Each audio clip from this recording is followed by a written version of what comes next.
This program is brought to you by Western Union. Walang palya ang padala.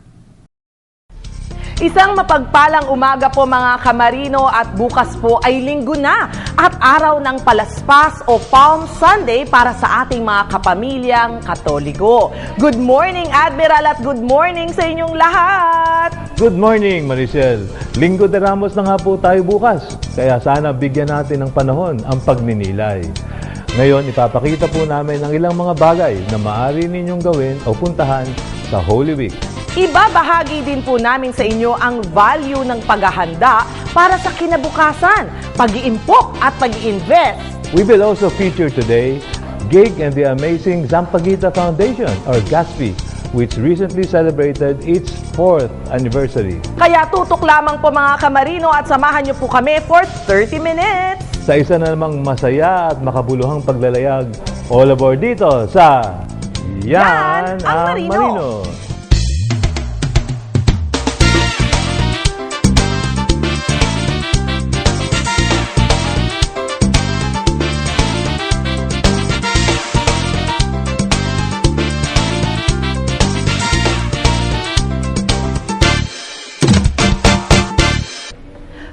Live has been empowering the lives of Filipinos for 65 years now. It has been instrumental in making the ordinary people's dream come true and has helped them overcome challenges in life. Kung paano ito, malaman natin ngayon.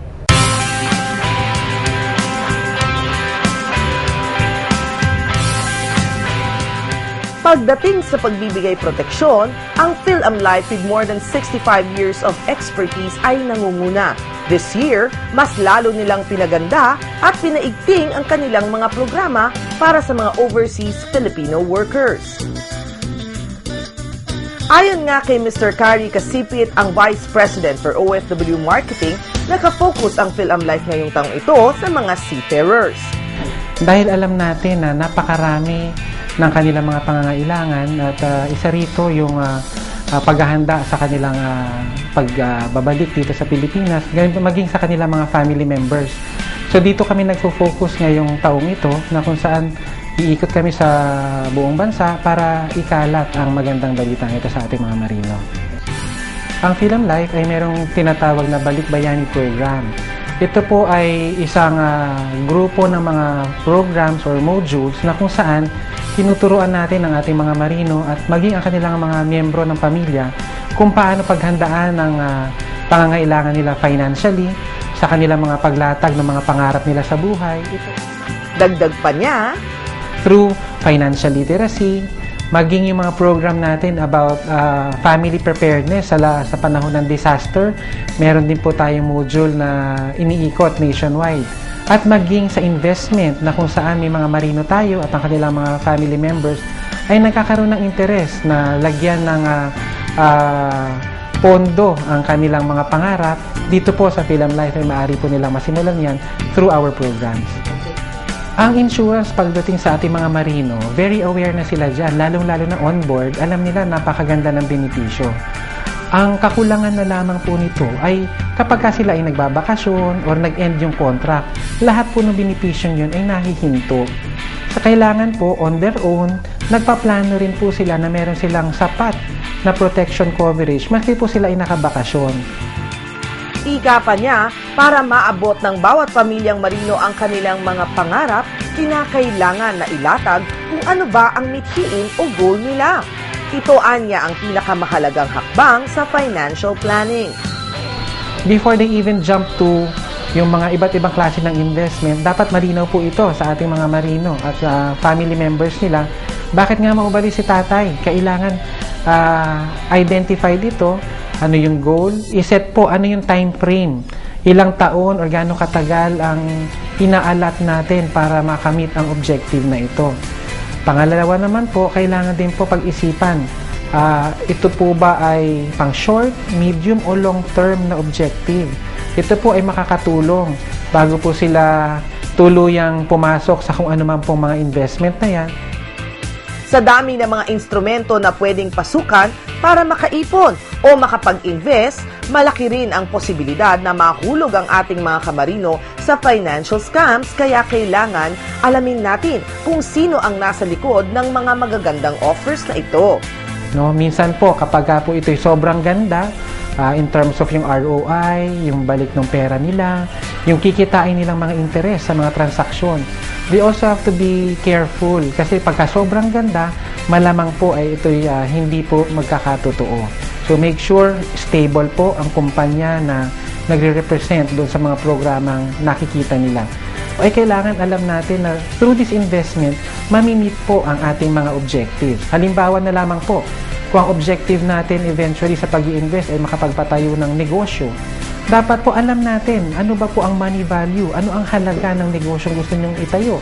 Importante po sa pamilya, i-visualize na yon. Kadalasan po ang nagiging problema natin mga Filipino, medyo open-ended po, no? Ang layunin lang, magkapera, yumaman, guminhawa, makaipon. Pero ang next step po dyan, dapat mayroong konkretong halaga o value tayong sinusunod or binabantayan para po ito'y makamit natin. Ang Philam Life po ay 14 years na nagsisilbi sa ating mga OFW. Marami na po kaming kliyente, marami na pong mga nagbinipisyo sa mga programang nasimulan nila. At ito po ay patuloy namin gustong gawin para sa ating mga OFWs. Sila po ang hinihirang ng mga bagong bayani. Ito po at ang Philam Life ay nagpapatotoo lamang po sa misyong ito na bigyan natin ng karampatang atensyon ang mga bagong bayani nito. Ang Philam Life offices ay available nationwide at mayroon din silang higit 5,000 financial advisors na handang tumugon at tumulong sa pangangailangan ng ating mga marino. Dito sa Philam Life, inaayos po namin yung programa na kung saan ito po ay tutugma sa kung magkano ang kaya nyong ipunin, itabi.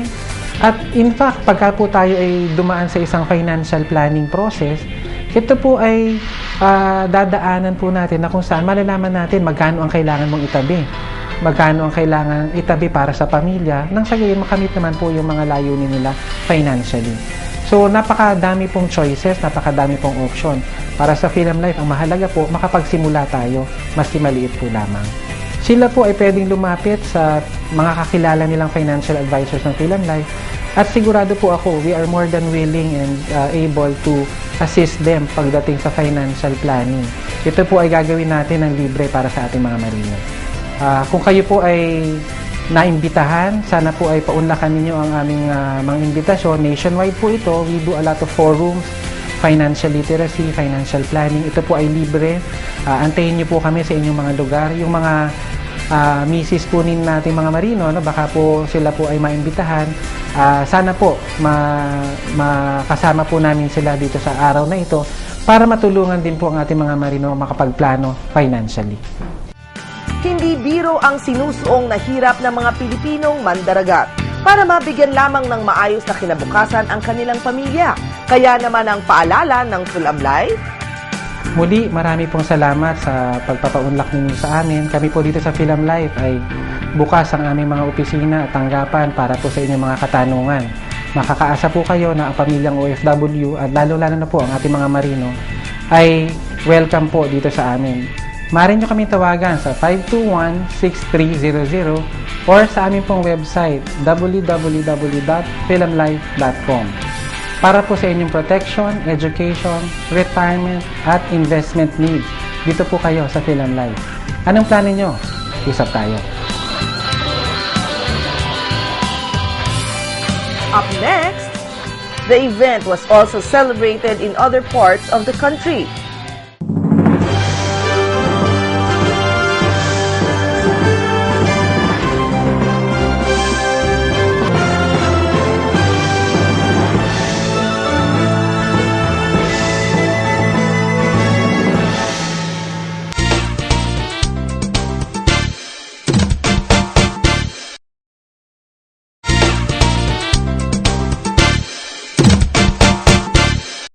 Four years ago, GIG and the amazing Sampaguita Foundation was established to promote bedtime reading to children.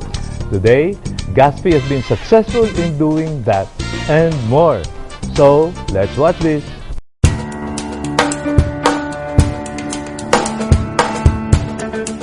Amazing! Truly a word to describe the foundation inspired by an amazing young man. The Gig and the Amazing Sampaguita Foundation, or simply GASFI, has been teaching people the value of reading to their children for 4 years now.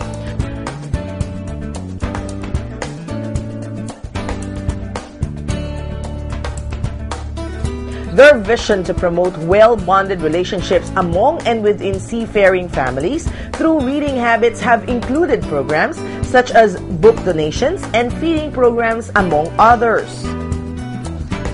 GASFI's primary objective is to encourage parents to take time and to read to their children 20 minutes at bedtime every day.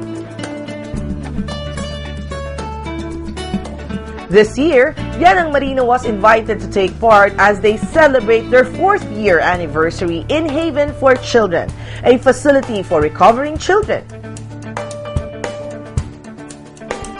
The event was also celebrated in other parts of the country. Gift giving, fun-filled activities, games, and of course, books put a smile on the faces of the children. Indeed, an amazing day for everyone. Congratulations to GASFI for the amazing job and to everyone who are continuously supporting the welfare of our future generation.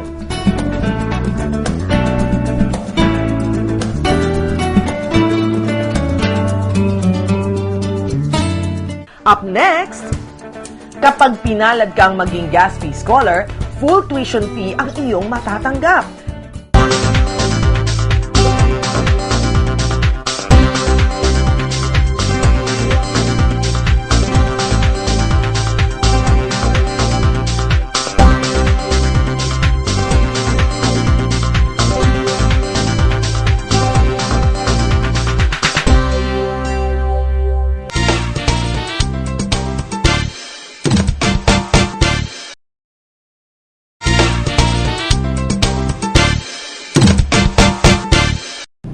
GASFI, or Gig and the Amazing Sampaguita Foundation, Inc. has also helped underprivileged but deserving students reach for their dreams, a college diploma. O, paano nga ba ang maging isang GASFI Scholar? Halina't alamin po natin. Ang Gig and the Amazing Sampaguita Foundation, Inc. ay isang non-profit organization na nagpro-promote ng reading to the child 20 minutes at bedtime. Ine-encourage nila ang pagbabasa, lalo na sa mga anak ng mga OFWs. Siyempre, pasok dyan ang mga anak ng ating mga magigiting na marino. Sa aming pakikipanayam kay Charisma Gredonia, ang coordinator ng GASFI, binanggit niya na may iba't ibang mga programa ang GASFI, tulad ng book donor program. Sa programang ito, nangongolekta sila ng mga libro, luma man o bago, sa iba't ibang mga tao o organisasyon dito sa Pilipinas at maging sa labas ng bansa. We also have book publications, yung aming mga storybooks. We also have scholarship program. We also have yung aming movie, yung aming dalang movie in Laot, saka yung regalo para kay Papa, na naasahan namin na ay makompleto pa o matagdagan pa. Kwento rin niya, ang scholarship program ng GASFI na nagsimula noong 2009 ay meron kaming mga 10 scholars around the Philippines, kanong Luzon, Visayas, Mindanao. Mga college students yung aming scholar, pareho sa private and public universities. At sa pagtatapos ng school year 2013, may GASFI Scholar na ang gagraduate. Congratulations to Arisa Bahana, ang isa sa mapalad na GASFI Scholars. Resident din siya dito sa Cavite, kaya inaabangan namin ngayon yung kanyang pag-graduate. Isa siyang Dean's Lister din. At nagkaroon din siya ng award na isa as one of the best or top political science student in the Philippines. Wow! Ang galing naman! Kaya naman inalam namin mula kay Charisma kung ano ba ang requirements para makapag-apply bilang scholar ng GASFI. Una sa lahat, kailangan ang grade niya syempre ay dapat or graduate siya as valedictorian or with honors salutatorian sa kanyang secondary school. Then hindi naman kailangan na siya ay isang anak ng AMUSUP member, no? Kung sa tingin ng mag-interview, lalo na mag-interview ay si Ma'am Marisa, ay karapat-dapat yung kanyang yung nag-apply ay bibigyan siya ng pagkakataon na maging scholar namin. Kapag pinalad kang maging gas fee scholar, full tuition fee ang iyong matatanggap. Pero para patuloy mong matatamasa ang pribilehiyong ito, kailangan As a full-time scholar ng GASFI, meron siyang benefit na maging free ang kanyang tuition fee. Kami na yung magsasagot nun. Yes, kailangan nilang i-maintain yung kanilang grade na 85 above, no? Kung kaya nila maging Dean's Lister sa kanilang university, mas maganda. Kasi tutulungan din natin yung mga talagang batang karapat-dapat naman talaga tulungan din. Pagdating naman sa pagpili ng kursong kukunin, hinahayaan ng GASFI na pumili ang kanilang scholar. At dapat sigurado ka sa kursong kukunin dahil No? Siguro kailangan magkaroon ng matinding explanation yun with Ma'am Marisa kasi siya nga ang nag-evaluate din ng estudyante. Pinakahuling-huli nag-evaluate kung bakit siya lilipat o mag-shift ng course. Kasi kung sakali na hindi karapat-dapat yung kanyang paliwanag, maaaring mawala yung kanyang scholarship. mahalaga ang pagkakaroon ng magandang edukasyon, kaya ang panawagan ni Charisma, sa mga nais po mag-apply sa aming scholarship program, maaari nyo lamang po kaming kontakin sa 0915-346-6251 or email us at kigfoundation@gmail.com or visit our website www.gasfi.org. Kailangan lang po namin ay makita ang inyong or copy ng inyong Form 137 and mga certificates and awards na inyong napanalunan. Up next, lahat kasi ng naninirahan dito gumaganap sa paggunita, sa pagpapasakit at pagkamatay ng mananakop.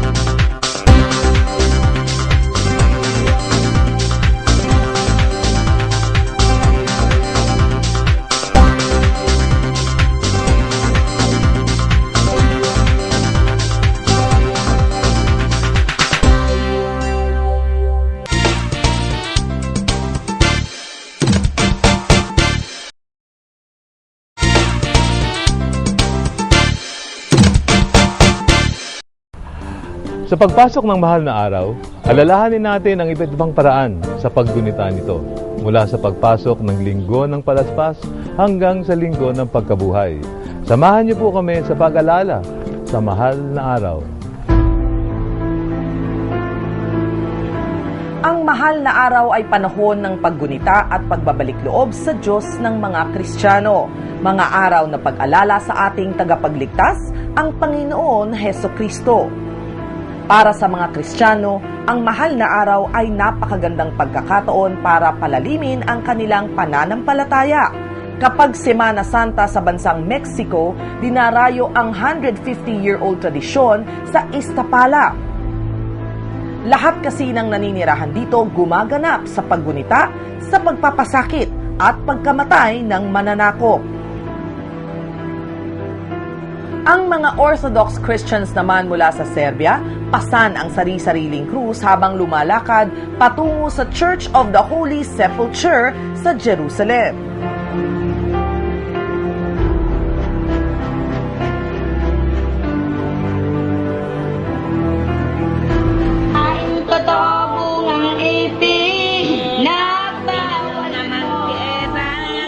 Dito rin sa ating bayan, iba-iba rin ang pamamaraan sa pagsasabuhay ng mga huling araw ni Hesukristo. Para sa mga kapatid nating Katoliko, ang pagbasa na inaawit ng mga deboto sa saliw ang lumang awitin ay isang mainam na paraan upang ibahagi ang buhay at pagpapasakit ni Kristo. Habang ang iba namay mas nakakapagmuni kapag nanonood ng sinakulo o kaya'y mga palabas na nagpapakita ng sakripisyo ng anak ng Diyos. Ang ganitong palabas ang mga dinarayo pa sa Marinduque. Ang kutud na sa bayan naman ng Pampanga, kilala sa panata ng paghahampas sa sarili o penitensya. Gayon din ang bayan ng Rizal.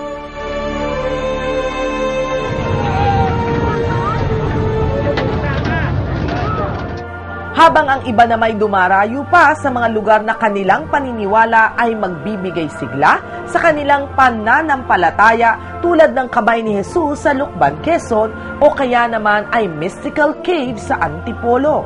Itong kuweba po, na-discover po noong 1970 and then renovate po siya. Tapos naging open po ito sa tao noong 1985. Bali lahat po ng makikita natin dito, mga natural made na images.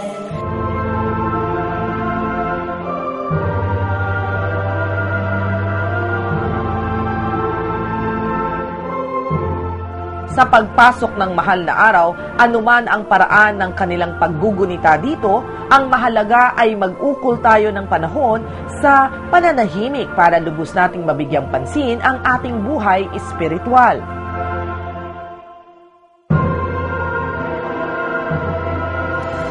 Para sa pagdating ng Pasko ng Pagkabuhay, bit-bit ang bagong pag-asa. Handa na naman nating harapin anumang hamon ng buhay.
Marichelle Yao would like to thank Dr. Almond Derla of La Estetica, Tomas Morato Branch, with hotline 332-8604.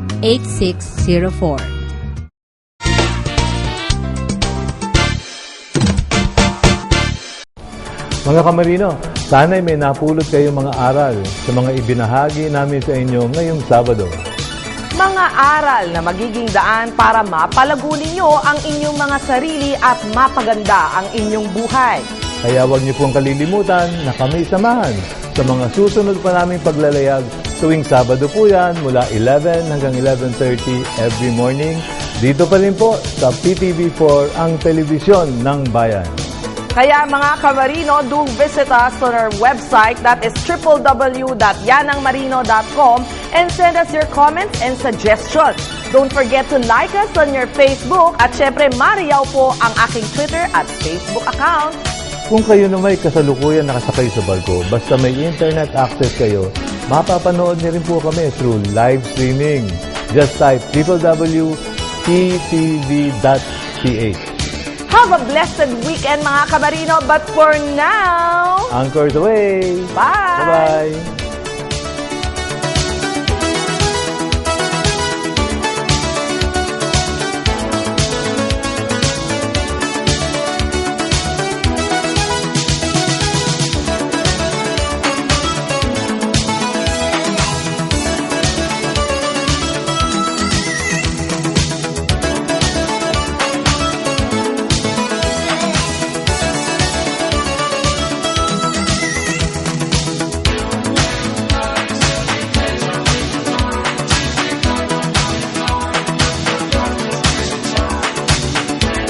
This program was brought to you by Western Union. Walang palya ang padala.